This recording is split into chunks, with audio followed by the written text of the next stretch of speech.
bacanya jam diingatkan 7.30 sampai jam 9, saya bacanya kuliah jam 9. Ya biasa ya, saya bacanya belum sarapan jadinya. Oh iya, ternyata jam 7, Masya Allah ya, telat jadinya. Habis ini ada kuliah nggak? Jam berapa? Setengah 10. Setengah 10. Siapa materinya hari ini? Ada. Kok ada? Kok tidak? Kok tidak yakin gitu ya? Oke, alhamdulillah kemarin kita sudah kuliah tentang balance ya, tentang fisiologi. Dan kebetulan setelah itu Dokter Agus sepertinya kita lihat sudah memberikan tentang gagal ginjal, ya toh? Wah, berarti udah nyambung kuliahnya sebenarnya ya. Nah, hari ini saya akan membahas tentang salah satu aja ya, karena salah satu sebenarnya banyak yang diberikan itu, jadi ISK ya, infeksi saluran kencing. Kemarin Dokter Dina memberikan apa? Gagal ginjal apa ya? Sama DNA. DNA sudah diberikan Dokter ginjal. Dokter Dina juga. Oke, kemarin Dokter Dina sudah memberikan glomerulonephritis tidak? Pada anak. Oh ya. Apa bedanya pada dewasa ya? Oke. Ya, nanti bedanya adalah pada ini aja. Kenapa mic-nya mati-mati ini? Halo, ya oke. Oke, kita lanjutkan ya. Nah, kemarin berarti mungkin kalian sudah mendapatkan tentang ini ya. Ini adalah anatomi ginjal. Kalau kemarin kita belajar tentang patofisiologi, hari ini saya diminta untuk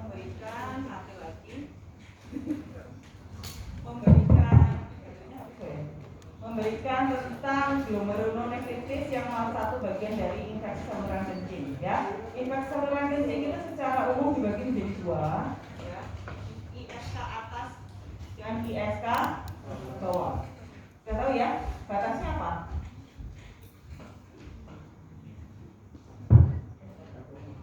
Batasnya apa?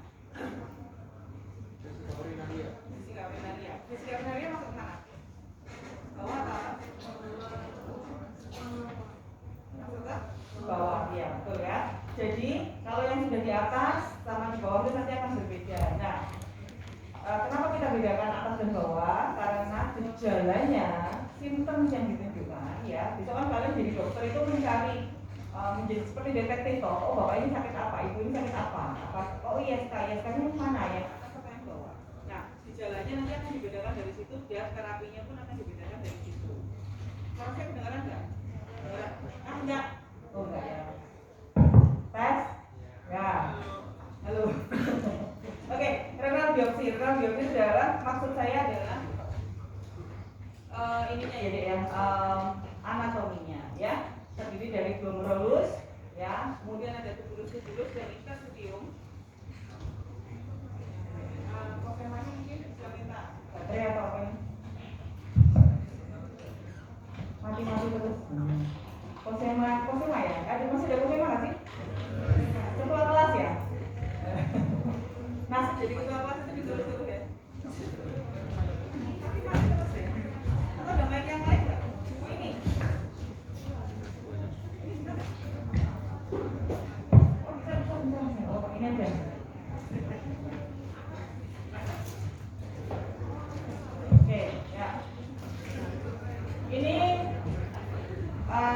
Jadi satu bagian ginjal itu ada glomerulus ya. Glomerulus itu fungsinya untuk apa?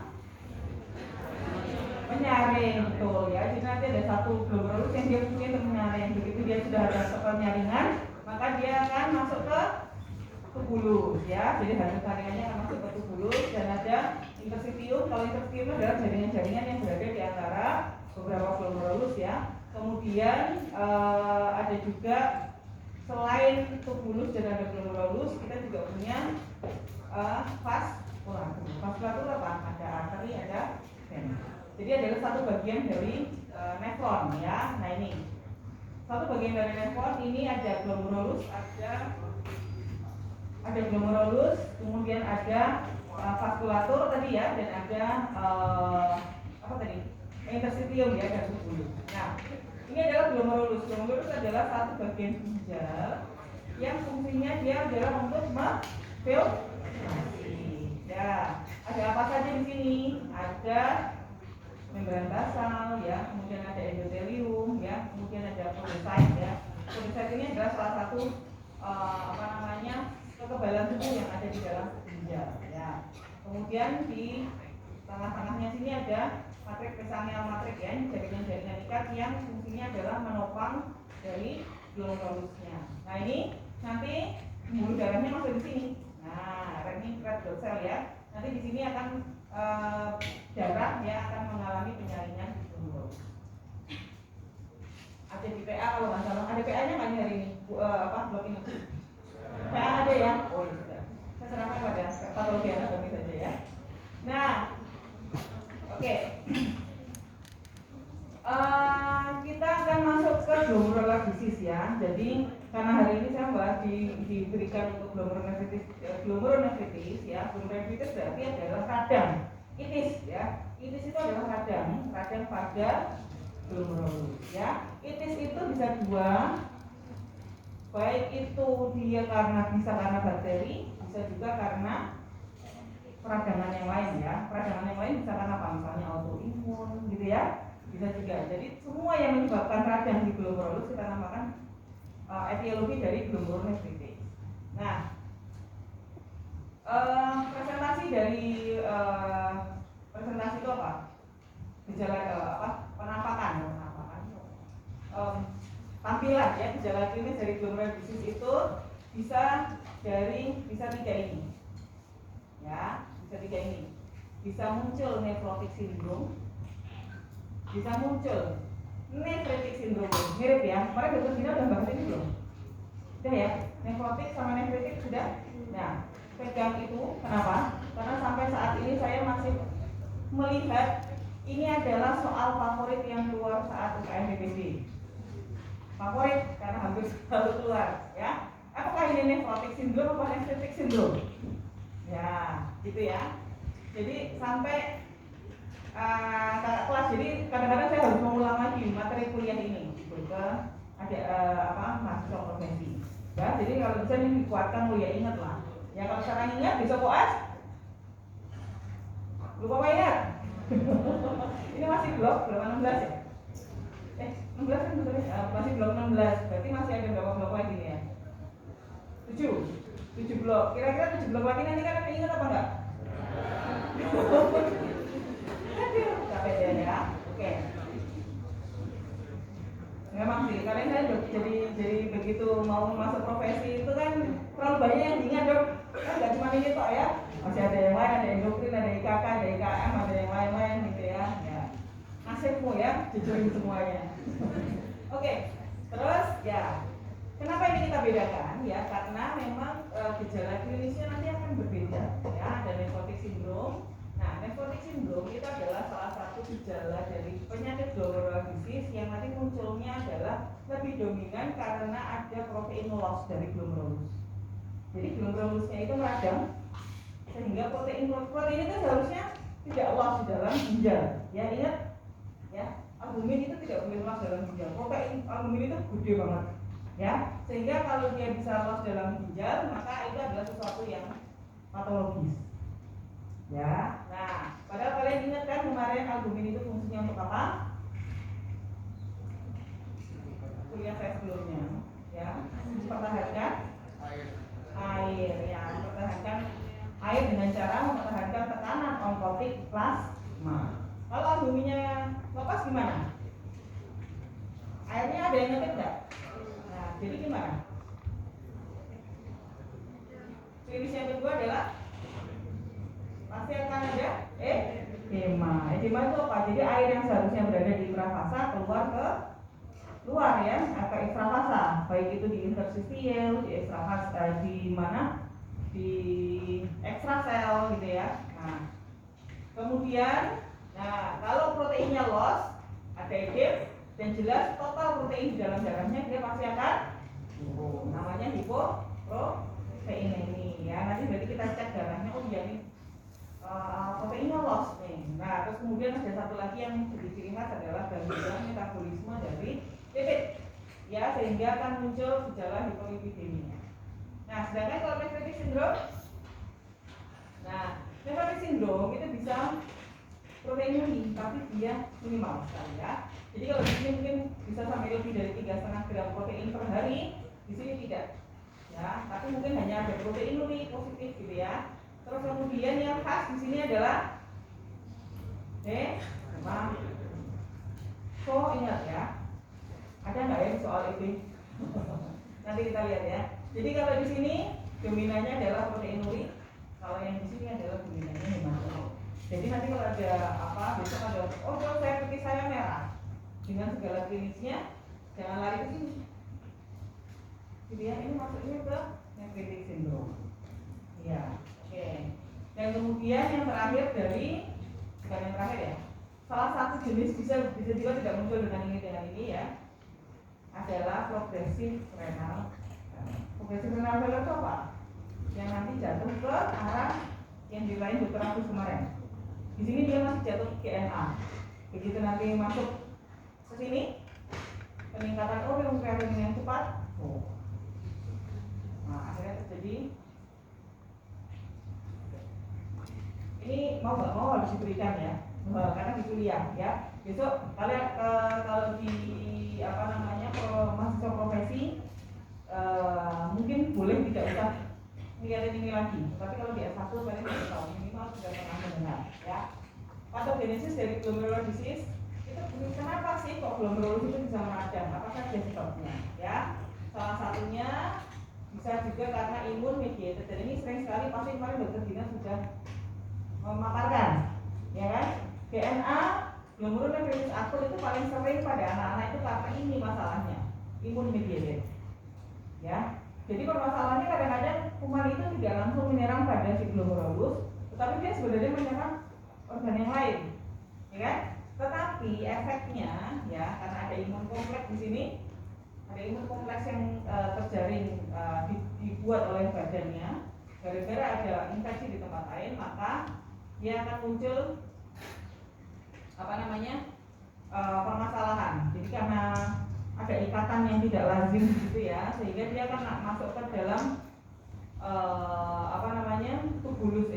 glomerulus ya, sehingga dia menyebabkan permasalahan di glomerulusnya. Ya, sirkulating imun kompleks ini akan terdeposisi di glomerulus ya, sehingga dia akan menimbulkan masalah di membran basalnya. Ya, bisa juga dari aktivasi komplement, sitokin release ya, neutrofil atau makrofag treatment dan activation. Jadi masalahnya intinya di sini adalah permasalahannya itu bukan di glomerulus sebenarnya. Jadi mungkin ada masalah lain, gitu ya. Jadi terus kemudian dia bisa muncul di sini. Kalau belum 19 nanti. Nanti ada penyakit-penyakit lain seperti leptospira. Pernah dengar? Belum. Pernah ya? Kalau leptospira? Penyakit karena apa? Tikus? Iya, tikus ya. Jadi kadang-kadang di Indonesia ini masih banyak loh leptospira. Leptospira itu jadi karena banyak. Tikusnya itu sebenarnya kan nggak masalah, kering loh biasanya. Tapi karena banjir, karena banjir dia terbawa dan dilalah masuk ke kaki orang yang nggak pakai alas kaki. Nah, dia menimbulkan peradangan vaskulitis di semua tempat, termasuk di ginjal ya, sehingga dia akan menimbulkan gagal ginjal juga. Oh ya, kemarin diceritain dokter Dina masalah gagal ginjal karena obat enggak? Yang lagi ngetren ini, ya udah diceritain ya masalahnya apa? Karena ketinggian apa? Etilen glikol. Jadi sekarang etilen glikol itu lagi booming. Ya, sehingga sifatnya dia apa sih? Nephrotoxic. Ya, jadi nephrotoxicity. Oke, ini tadi ya sama ya. Kalau ini adalah jenisnya. Kalau imun mediated ya biasanya masalahnya nanti ada di tiga ini, bisa di basal membran kompleks atau di endotelial atau di subepitelial. Ya, ini secara patologi ya. Nah, kalau biasanya di subepitelial terjadi peradangan di subepitelial, klinis yang muncul akan lebih banyak ke proteinuria, ya, karena dia masuknya di subepitelial. Nah, di sini inflamasinya dia tidak terlalu banyak, ya, dan dia tidak merusak pembuluh darah, sehingga dia akan munculnya klinisnya adalah proteinuria. Jadi munculnya seperti nefrotik sindrom. Nah, tetapi kalau dia sudah masuk ke subendotelial, ya, dan sudah di sini jadi subendotelial itu sudah ada vessel damage, ya, karena sudah ada vessel damage maka dia akan muncul hematuria. Nah, dan inflamasinya akan muncul lebih dominan, ya.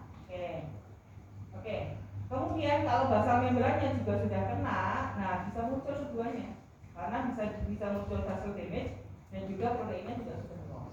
Oke. Nah, kalau sudah dua-duanya ya berarti biasanya hematurinya sudah ada, ya kan? Karena sudah sampai ke basal membran.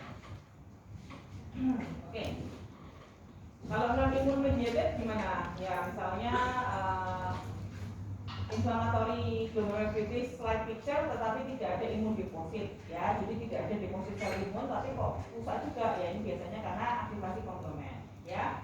Kemudian epithelial cell injury, nah ini ya karena toksin, ya, mungkin yang kemarin salah satu yang diceritain Dr. Gina di sini adalah karena ada toksin, ada sitokain atau ada unknown factor, ya, karena ada kerusakan inilah maka bisa muncul epithelial injury-nya non immune-mediated juga, ya. Oke.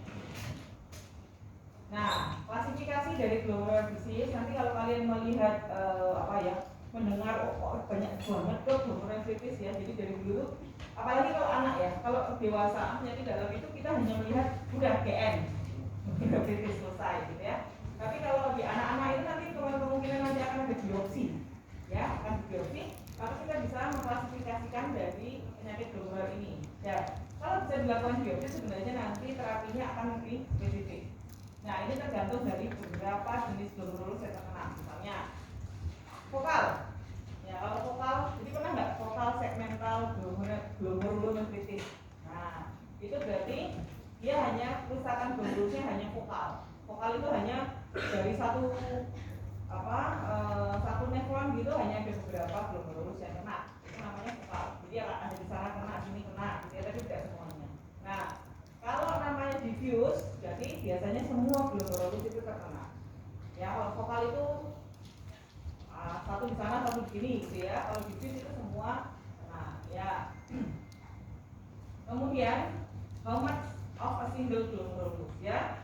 Kalau segmental itu jadi cuma di segmen anterior saja, gitu ya. Kalau yang ini hanya di segmen posterior saja, gitu ya.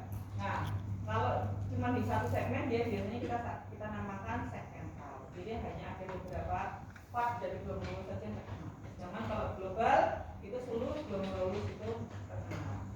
Nah, kemudian adalah dibedakan lagi primer atau sekunder. Kalau primer itu biasanya memang karena masalahnya di ginjal itu sendiri. Sedangkan kalau sekunder permasalahannya ada di tempat lain, tapi ginjalnya jadi kena imbas, gitu ya. Nah, atau komplikasi dari sistemik disease itu imbas. Nah, oke. Sekarang kita masuk ke sini. Glomerular disease yang terkait dengan nephrotic syndrome. Tadi nephrotic syndrome itu tadi yang mana klinisnya? Oke, masih ingat ya, nephrotic syndrome, ya. Nephrotic syndrome itu asosiasinya dengan proteinuria. Jadi proteinuria orangnya gemuk gede gitu ya. Nah, kayak gitu namanya nephrotic syndrome. Ya, kalau dia primer itu berarti masalahnya ada di ginjal sendiri, ya. Masalahnya ada di ginjalnya. Biasanya kalau nggak ada keluhan yang lain, tidak ada masalah penyakit-penyakit lain, berarti kemungkinan besar ini ya terkenanya. Jadi minimal change disease atau membranous glomerulonephritis atau vokal segmental glomerulosclerosis, ya. Nah, ini bisa dari tiga ini biasanya. Kalau primer, ya. Tapi kalau sekunder, nah ini hubungannya dengan yang kemarin kita di blok 2, ya. Apa? Diabetik. Ya. Ingat nggak nefropati diabetik? Jadi komplikasi kronis dari diabetes.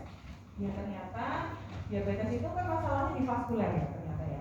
kardiovaskuler, masalahnya mikro angiopati, ya, terus jadinya dia merusak bronchus itu, tapi dia nggak sampai ke nggak sampai merusak membran basalisnya sehingga dia munculnya ke protein loss. Nah, itulah kenapa dan itu ternyata setelah setelah saya praktek gitu ya beberapa saat itu, saya jadi bisa melihat gitu. Pasien diabetes datang kontrol, sudah lama nggak kontrol biasanya, 10 tahun nggak kontrol, 10 tahun sudah diindep di puskesmas cuma ambil obat.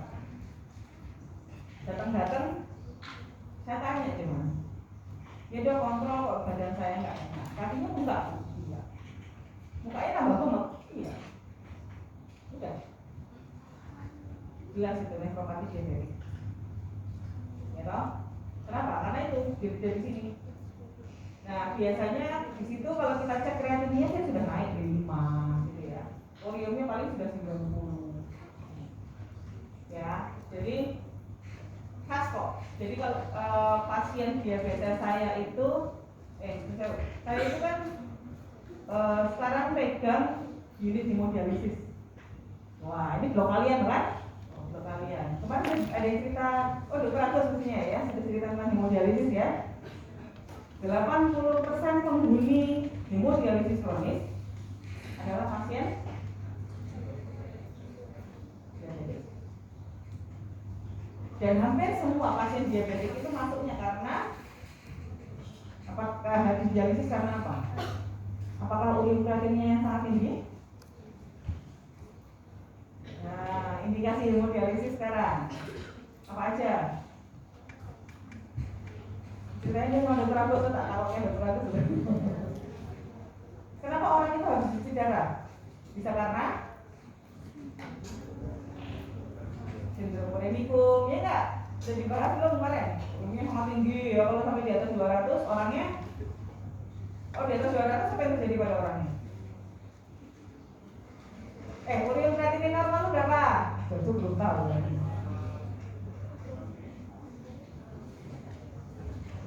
Bisa lagi. Kemarin kuliahnya dramatika dong. Ini tanggal berapa sih? 5 hari yang lalu kuliah. Urinnya berapa?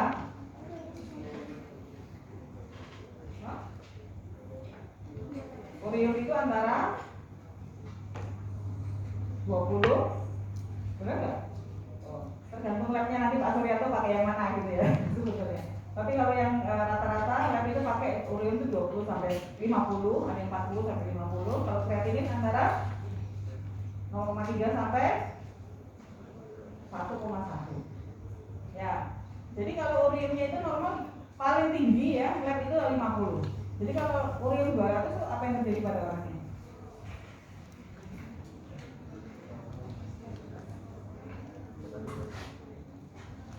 Jadi katanya udah kuliah. Tutorialnya tentang apa? Fisika? Belum. Trauma? Trauma ginjal? Trauma uretra? Oh iya, belum tahu ya berarti ya. Trauma uretra mau diapain? Operasi? Iya. Langsung dokter Miko ya. Oke. Uriumnya kalau sudah sampai 200 kan sudah terlalu tinggi sampahnya, otomatis harus kita keluarkan. Caranya piye om ginjalnya wis macet toh. Ya kan? Ya udah dititipin laundry ke tapi toh? Itu laundry paling mahal sedunia loh itu ya. Bukan hanya laundry kiloan kalian aja gitu ya. Nah, ini dititipkan ke HD ya untuk dilakukan cuci darah. Nah, kalau pada pasien diabetes itu tapi sudah cerita belum? Indikasi dilakukan hemodialisisnya lebih cepat. Nggak harus tunggu urimin 200. Kenapa? Bisa nggak logika kira-kira kenapa? Kalau terjadi ini, yuk, klinikal sananya harus kuat. Jadi masalahnya apa di protein? Proteinuria. Nah, terus apa ya? Terus kita tahu ya, habis proteinuria terjadi apa?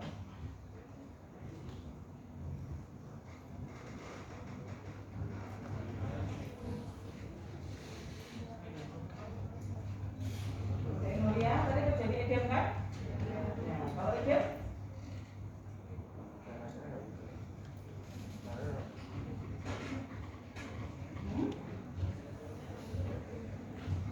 Edem ya.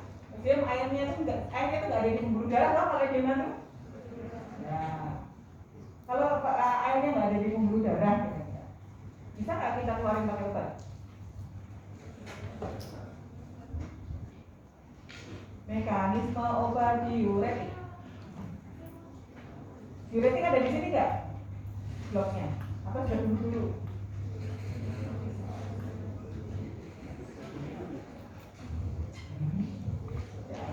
Ada tuh blok diuretik.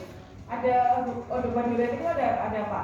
Ada kayak furosemid, gitu ya, spironolactone. Udah pernah dengar atau baru dengar sekarang? Ya?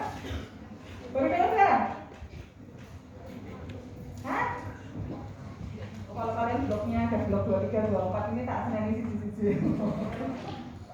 Ya, jadi dominannya adalah edem ya. Kalau edem ya, oke, kira-kira yang berat mana nanti?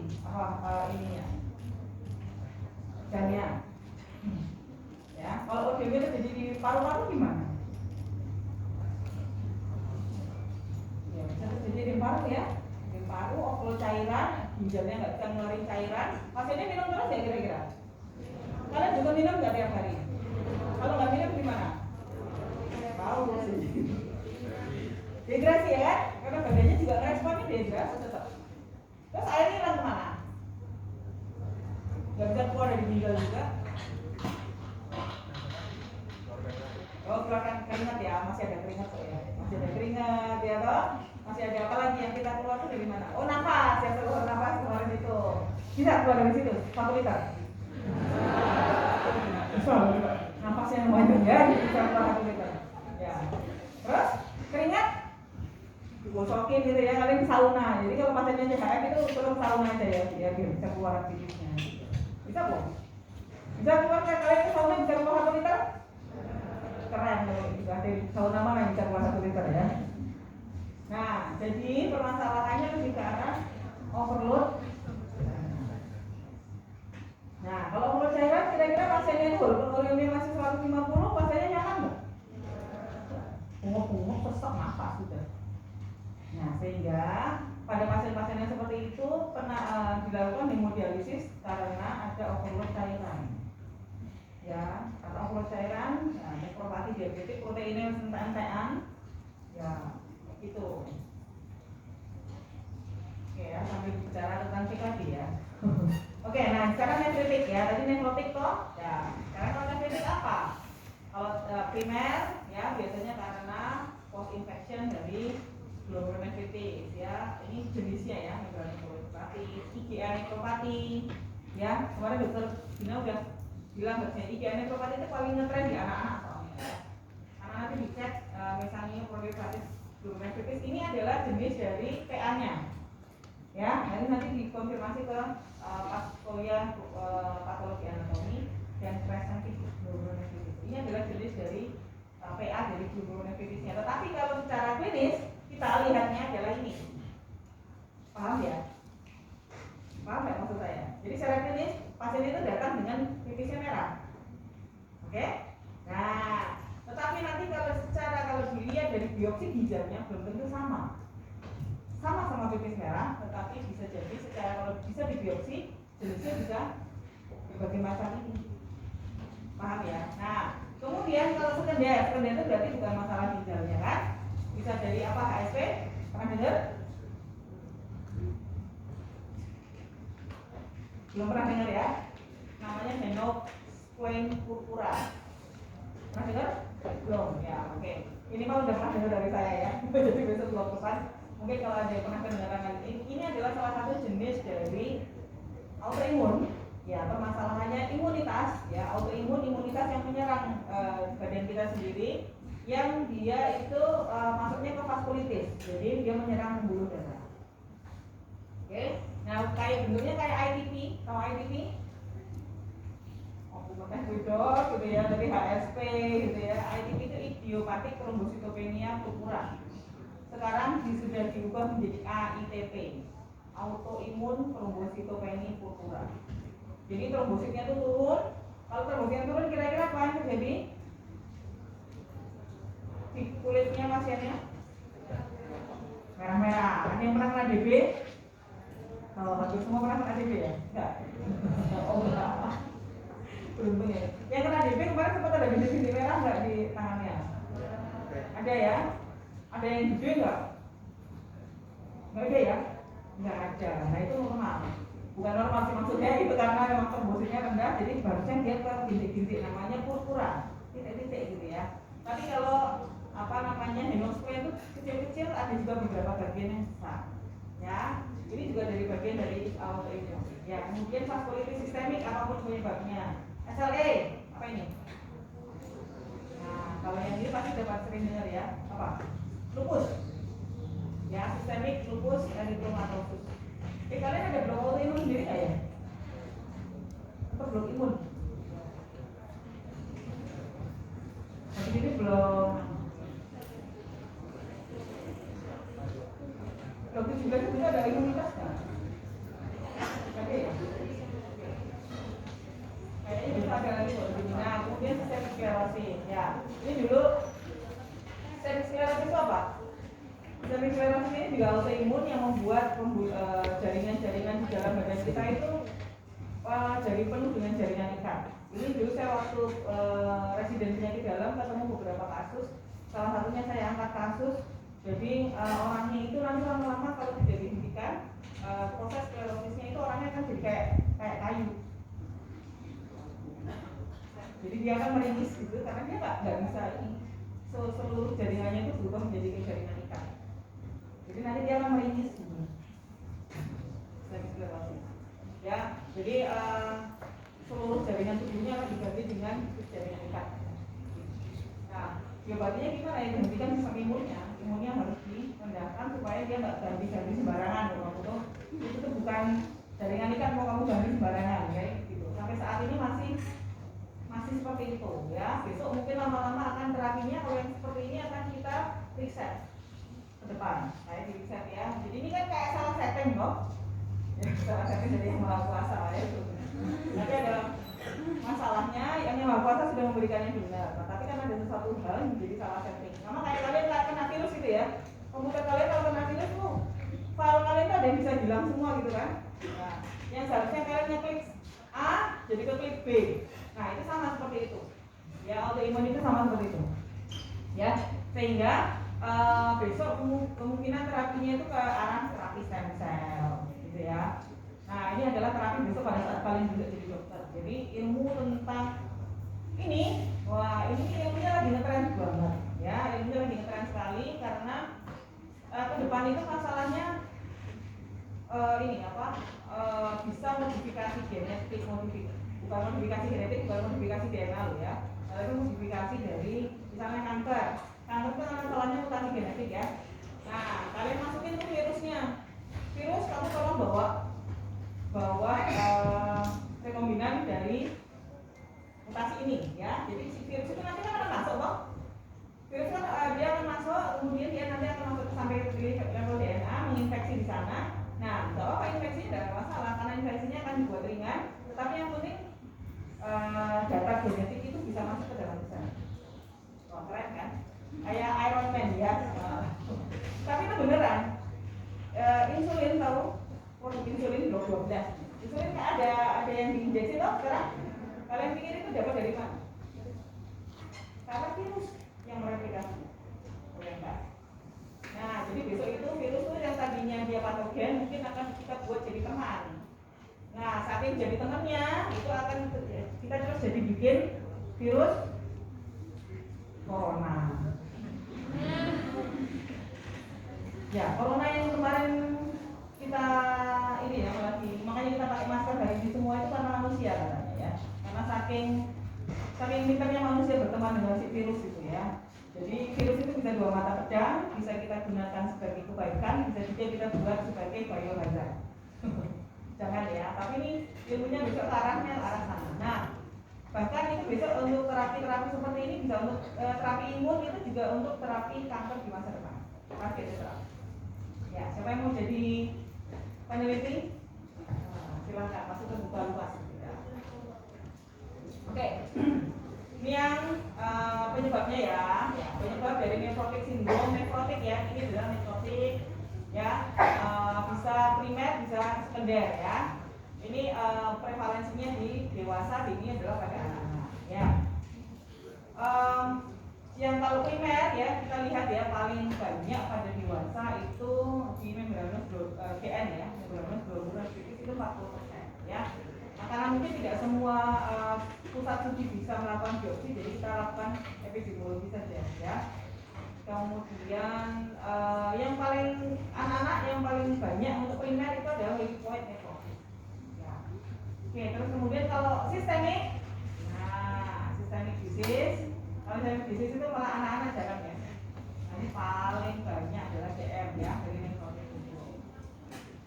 Oke, klinikal manifestasi dari necrotic ya, tadi sudah kita bahas sedikit, ada edema, ada uremia, nah kemudian ada hipertensi di sini. Ya, ada hipertensi, kemudian karena overload jadi cairannya, jadi JPP-nya meningkat, ada hipertensi. Pulmonary renal, kenapa ada pulmonary renal? Karena ada Pak.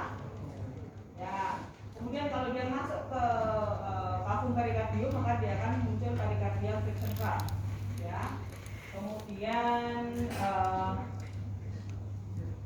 kalau uremia, nah kemarin dokter itu mungkin sudah bilang tentang uremia ya, sudah menjelaskan.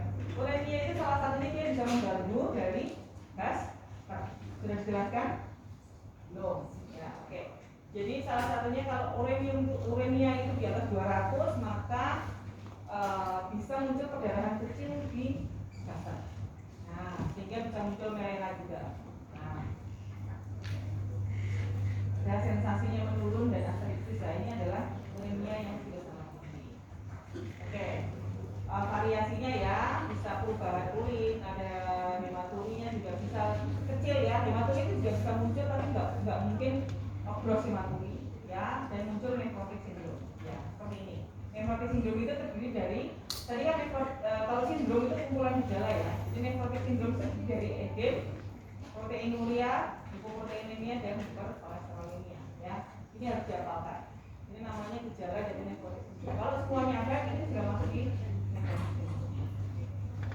Oke, terus labnya yang kita cek apa aja ya?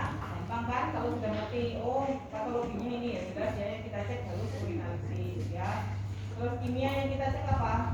Serum, urium, kreatinin gitu ya. Terus ini boleh, ini opsional ya. Jadi kalau otomatis kalau ada hiperekspresi kemarin ya, dari potasium, kalium, natrium, kalium ya, nanti boleh dicek kadar-kadar Na, KCl-nya dan juga potassiumnya itu boleh dicek ya.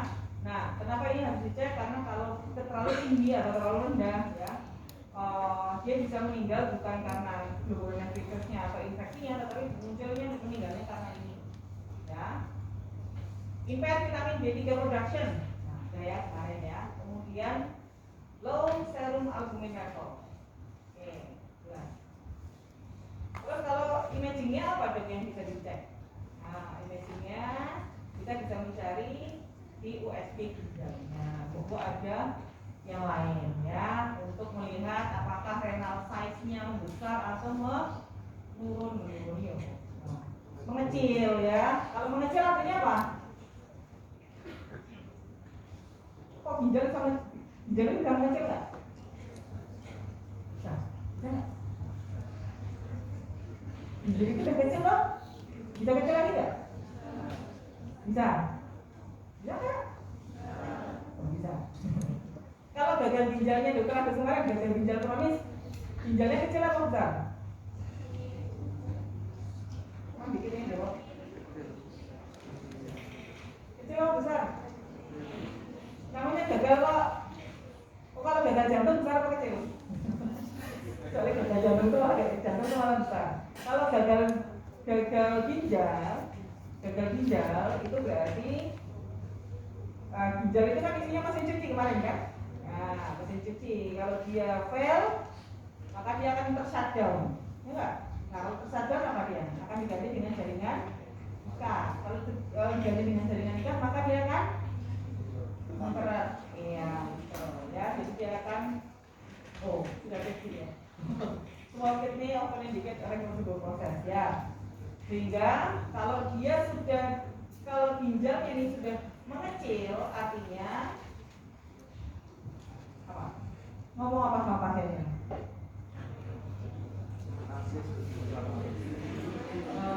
Jadi gini. Jadi begini. Ya. Oke. Kita tidak bisa menjanjikan apapun pada pasiennya kalau ginjalnya itu sudah mengecil. Artinya apa? Karena dia sudah diganti oleh jaringan ikat. Nah, ini blok gastro sudah lewat? Sudah. Kemarin liver itu kalau sirosis kecil apa besar?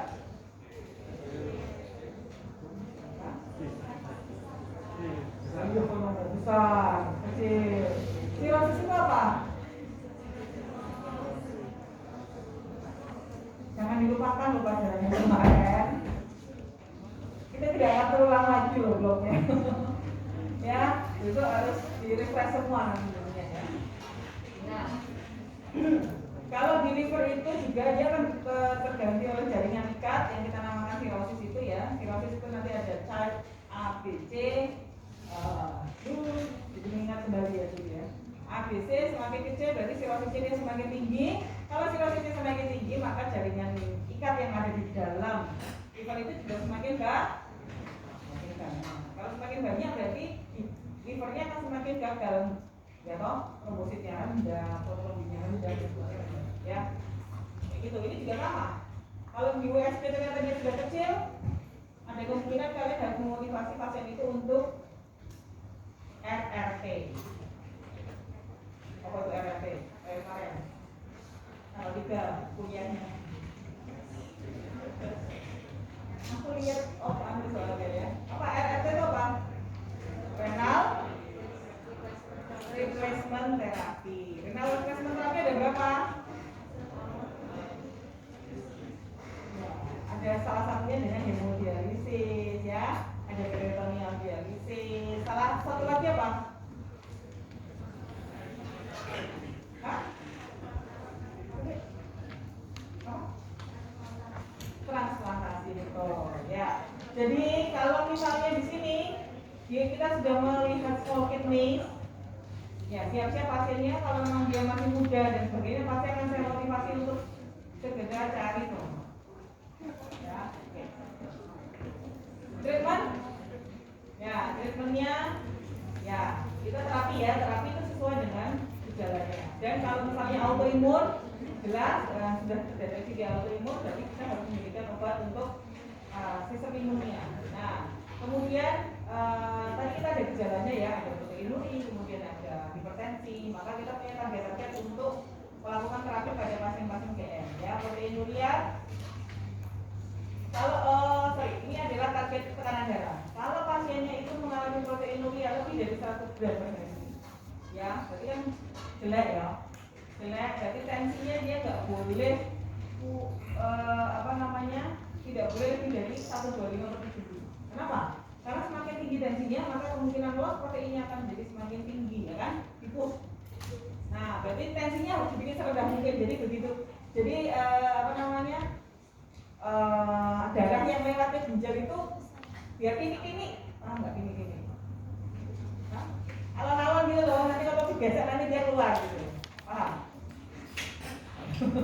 Ya, logikanya ya, mainnya gitu ya. Jadi kalau bisa seperti Putri Solo gitu ya, lewatnya ke ginjal itu ya, jadi supaya biar nggak loss di ginjal. Nah, kalau masih ya kurang dari 1 gram, oke lah, boleh nggak banyak dikit ya, 130 lah. Ya, jadi targetnya lumayan rendah. Pakainya obat-obat apa? Boleh pakai S inhibitor, ARB ya. Ini kalau kalian belum paham ini sekarang saya maafkan ya, tapi kalau blok depan, nah ini harus apa? Kenapa? Karena blok depan adalah blok kardiovaskuler. Atau sudah pernah bahas ini sebelumnya? Oh, belum, alasan ya. Ya, oke. Nanti untuk blok 17 ini akan bermain karena ini kemarin udah dijelasin ya, ARB ya, angiotensin reseptor. Kemarin angiotensin gen 2 itu ada di mana?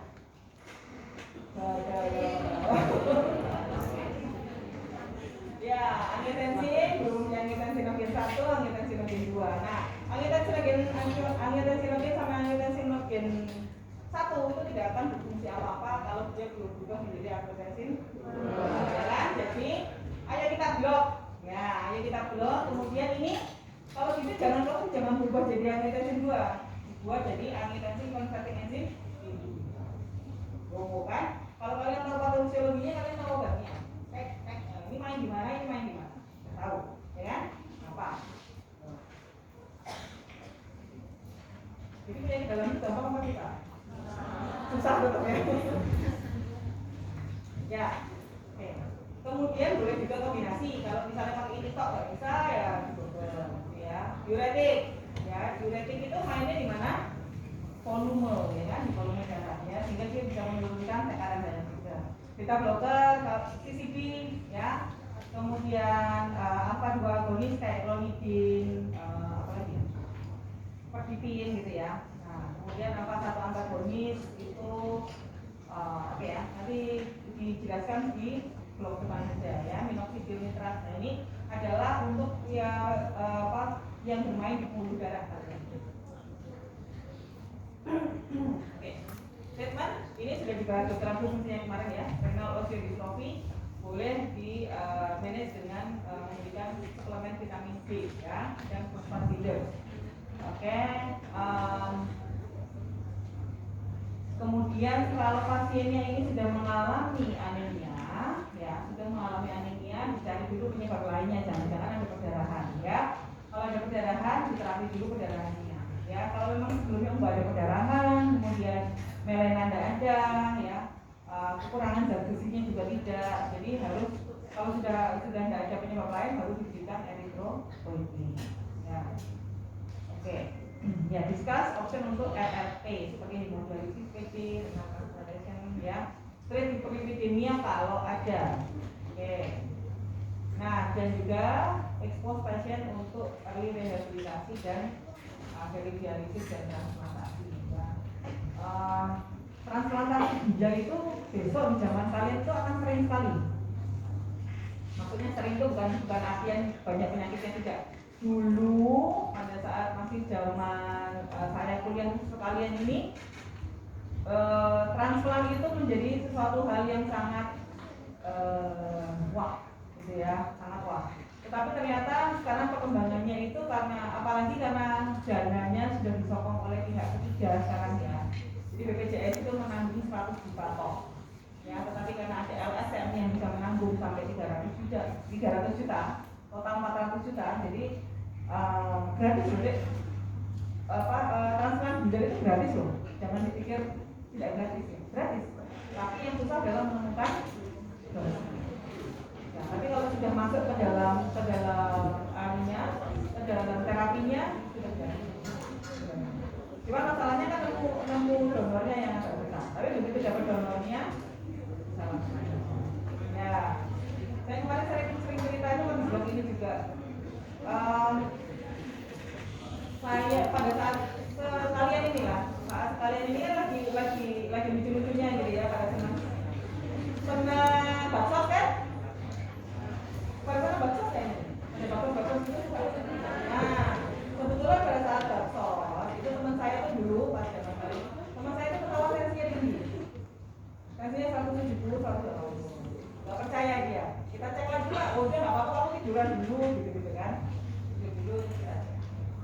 Ya, jadi yang lain pada tensi mbah gitu ya, kita tensi teman saya itu ternyata 170, dia kaget, nggak pernah saya tensi gitu. Akhirnya udah deh mau periksa aja, dan akhirnya benar ketahuan gagal ginjal. Seumur kalian. Itu teman saya. Ya, ini sukses story ya saya ceritakan ya, karena sukses story saya ceritakan. Ya. Tapi alhamdulillah jadi ketahuan. Ya kan orang gagal ginjal itu kan kadang-kadang dia waktu itu belum EKG, belum apa, ya. Tapi tensinya sudah tinggi. Akhirnya karena alhamdulillah dia anak yang keluarganya cukup mampu, untungnya dia cukup mampu pada saat itu. Nah akhirnya dia masuk ke langsung diinisiasi untuk dilakukan transplantasi ginjal. Nah pada saat itu ditransplantasi akhirnya pankreas bagus ya, belum bagus gitu. Pakai punya ibunya ditolak. Sudah dioperasi? Tolak. Jadi urin ferritinnya masih tinggi. Jadi ditolak itu bukan gimana gitu ya, tapi setelah dicek itu urin ferritinnya masih tinggi, kemudian dia tidak respon, urinnya tidak keluar. Terus udah akhirnya beberapa saat kemudian ganti punya bapak. Oh. Ya. Ganti punya bapaknya, tinggalnya pakai jam berapa? Oke. Jam berapa? Jam 20. Setengah 10. Nah itu ganti punya bapaknya dan akhirnya Mungkin berhasil. Nah, kemudian dia waktu itu cuti 1 tahun Pak ya untuk berobat. Nah, ya dia berhasil jadi dokter sekarang. Nah, ya walaupun lagi banyak pengorbanan, dia ada beberapa lucu sih. Lucunya tuh tapi kita udah guyonan ya. Ada edemnya dia ya nggak bisa hilang. Jadi edemnya tuh ada di pipi, itu tuh nggak bisa hilang sama sekali. Yang lain udah hilang. Ya cuma buat kita buat guyonan aja. Dan suaranya itu nggak kembali. Saya juga nggak tahu dulu itu kenapa suaranya itu agak jadi suara kecil gitu. Tapi sehat sampai sekarang. Jadi dokter kemarin kalau nggak salah dia udah berhasil PPDS. Berhasil loh, transplant. Jadi harapan saya besok itu kalau kalian ketemu pasien-pasien seperti ini, jangan ragu. Ya, transplant bisa. Gitu. Ya kalau misalnya nggak bisa, nggak ketemu ya kita masih punya HD. Ya ada aja yang betul dialisis. Tapi itu kan tidak mengobati kalau usah di ginjal. Ya kan? Nah kalau memang bisa transplant, ya. Kemarin ada juga itu ada pasien saya yang transplant sebelum menikah, transplant terus nikah ya, sekarang udah punya. Oke, jadi ini bukan terapi yang baru masa depan, ini sudah terjadi. Jadi besok apa aja. Oke ya, nah ini treatment ya. Kalau ketemu ya, ini treatment berdasarkan kalau kalian bisa melakukan biopsi ya. Misal kalian bisa melakukan biopsi, ini adalah terapi yang spesifik ya. Kalau ternyata ketemunya MTGN ya, MTGN bisa diberikan obat-obatan autoimun ya. Nah, kortikosteroid ini akan menyebabkan remisi yang bagus untuk anak-anak ya. MTGN ini prognosisnya sangat-sangat bagus ya. Jadi bisa diberikan imunosupresi saja ya. Atau kemudian prognosisnya hanya 1% yang menuju end stage renal failure ya, hanya 1%. Jadi kalau diterapkan dengan bagus sangat bagus responnya. Nah, ini FSGS ya, focal segmental glomerulonephrosis, full respon ke kortikosteroid ya sebenarnya. Jadi kalau sudah ketemu ini, sebenarnya kalau sudah ketemu ini jangan diberikan kortikosteroid ya, karena responnya hanya rendah ya. Langsung diberikan siklophosphamid saja ya. Nah, prognosisnya kalau tidak ditangani dengan baik 50% akan menjadi end-stage renal disease. Kalau ini gimana? Nah, repot ini ya, tidak ada terapi yang spesifik sih, udah bom aja ya. Mudah-mudahan 50% tidak terjadi ESRM seperti itu ya. Nah, kalau ini membranous nephropathy ya, kalau renal fungsinya menurun maka boleh diberikan kortikosteroid atau chlorambucil. Ya, kalau di apa? Nah, ini kalau tidak diterapi masih bisa sembuh kok, 15% kok tadi ya. Tapi kalau